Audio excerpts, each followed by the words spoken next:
AP state fibre net chairman GV Reddy Visakha fibre network operation centre ని సందర్శించారు. Andhra యూనివర్సిటీలోని AP fibre net కార్యాలయాన్ని పరిశీలించిన GV Reddy fibre net ఉద్యోగులతో మాట్లాడారు. ఏపీ ఫైబర్ నెట్ లో ఉన్న సమస్యలను అడిగి తెలుసుకున్నారు.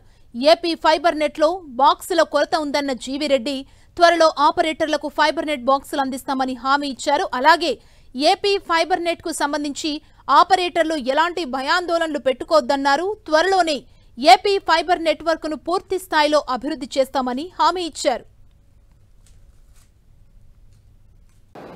మేజర్గా వచ్చేసరికి సెటప్ బాక్సెస్ అవి కానీ ఇచ్చినట్లయితే ఈ లోకల్ కేబుల్ ఆపరేటర్స్ ఎవరైతే ఉన్నారో వాళ్ళు బిజినెస్ అంటే వాటికి వాళ్ళు కనెక్షన్స్ ఇవ్వడానికి రెడీగా ఉన్నారు. సో అది ఒకటి. మిగతా వచ్చేసరికి నెట్వర్క్ ఇష్యూస్ కొన్ని ఉన్నవి, అవి చిన్న చిన్నవే, బట్ అవి ఒకటి. ఈ రెండింటిని సార్ట్అవుట్ చేసినట్లయితే డెఫినెట్గా మా కనెక్షన్స్ కూడా పెరుగుతాయి. మేము కూడా ఫేస్డ్ మేనర్లో ఇప్పుడు ఏదైతే 2019కి దాదాపు ఒక 10 లక్షల కనెక్షన్స్ ఉంటే 2024కి అవి తగ్గిపోయి ఇప్పుడు 5 లక్షలే ఉన్నాయి నెట్ చూస్తే. సో ఈ 5 లక్షల కనెక్షన్ నుంచి మళ్ళీ అగైన్ మేము పెంచుకోవాలనుకుంటున్నాం. ఎవ్రీ 6 మంత్స్కి ఒకసారి రివ్యూ చేసుకుంటూ 5 lakhs టోటల్ అయితే టార్గెట్ పెట్టుకున్నాం. 50 lakhs టార్గెట్ పెట్టుకున్నాము. దానికి మా వైపు నుంచి చేయాల్సింది ఒకటి ఏంటంటే సెటప్ బాక్సెస్ ఇవ్వటం.